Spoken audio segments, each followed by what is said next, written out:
These are radicalized people, and they cannot have a nuclear weapon. সব প্রস্তুতি নেয়ার পরও কেন ইরানে হামলা করছে না আমেরিকা ইসরায়েল? এটি এখন কোটি টাকার প্রশ্ন।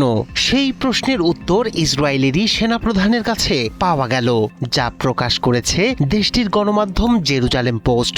এক কথায় বলতে গেলে ইরান যে প্রস্তুতি নিয়েছে তা সবার কল্পনার বাইরে। খোদ ইসরায়েলি গণমাধ্যম জেরুজালেম পোস্ট বলছে 2027 সালের মধ্যেই ইরানের সামরিক ভাণ্ডারে যুক্ত হবে প্রায় 10,000 ব্যালিস্টিক ক্ষেপণাস্ত্র।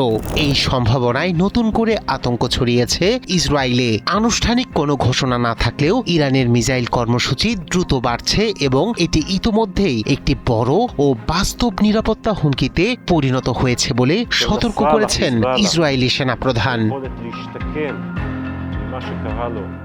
মধ্যপ্রাচ্যের আকাশে অদৃশ্য এক ঝড়, যে ঝড়ের নাম মিসাইল, আর সেই ঝড়ের কেন্দ্রবিন্দু ইরান। দেশটির সামরিক বহরে প্রতি মাসে যুক্ত হচ্ছে 300 হাইপারসোনিক মিসাইল। জেরুজালেম পোস্ট বলছে 2027 সালের মধ্যে ইরানের সামরিক ভাণ্ডারে যুক্ত হতে পারে আরও অন্তত 10,000 ব্যালিস্টিক ক্ষেপণাস্ত্র। এমনই আশঙ্কা প্রকাশ করেছে ইসরায়েলের সামরিক নেতৃত্ব ও আন্তর্জাতিক অস্ত্র বিশ্লেষকরা। এই হিসাব ঘিরেই এখন কাঁপছে তেল আবিব থেকে জেরুজালেম। ইসরায়েলের chief of general staff lieutenant general Yale Jamir স্পষ্ট করে বলেছেন, ইরান তার ব্যালিস্টিক মিসাইল প্রোগ্রাম দ্রুত সম্প্রসারণ করছে, যা ইসরায়েলের জন্য একটি বড় এবং ক্রমবর্ধমান নিরাপত্তা হুমকি। সরকারিভাবে ইসরায়েলি প্রতিরক্ষা বাহিনী বা আইডিএফ কোনো নির্দিষ্ট সংখ্যা ঘোষণা না করলেও আন্তর্জাতিক সামরিক বিশ্লেষকদের মূল্যায়ন আরও ভয় ধরাচ্ছে।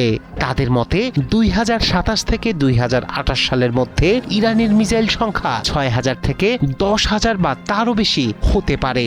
এতেই ভয়ে কাঁপছে ইসরায়েলি সেনারা, কারণ একসঙ্গে এত বিপুল সংখ্যক ক্ষেপণাস্ত্র ঠেকানোর জন্য প্রস্তুত নয় ইসরায়েলের আকাশ প্রতিরক্ষা ব্যবস্থা আয়রন ডোম, ডেভিড স্লিং বা অ্যারো। বিশ্লেষকদের ভাষায় এটি হতে পারে একটি ওভারলোড সিনারিও, যেখানে চাপে পড়তে পারে নেতানিয়াহুর দুর্ভেদ্য প্রতিরক্ষা ব্যবস্থাও। ইতোমধ্যেই মধ্যপ্রাচ্যের সবচেয়ে বড় ব্যালিস্টিক মিসাইল স্টকপাইলের মালিক ইরান। শাহাব, সেজিল, জোলফাগার সহ বিভিন্ন ধরনের স্বল্প ও মধ্যম পাল্লার ক্ষেপণাস্ত্র ভাণ্ডারে আছে তাদের। এগুলোর অনেকগুলোই ইসরায়েল পর্যন্ত পৌঁছাতে সক্ষম। ফাত্তা ও খোররাম শহরের পাল্লা প্রায় 2,000 কিলোমিটার, যা 2 থেকে 10 মিনিটের মধ্যেই মাটির সাথে মিশিয়ে দিতে পারে মধ্যপ্রাচ্যে মার্কিন ঘাঁটি।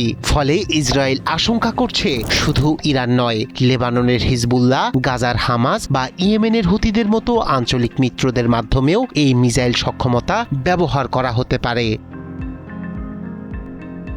রায়হান কবির শুভ্র, 71।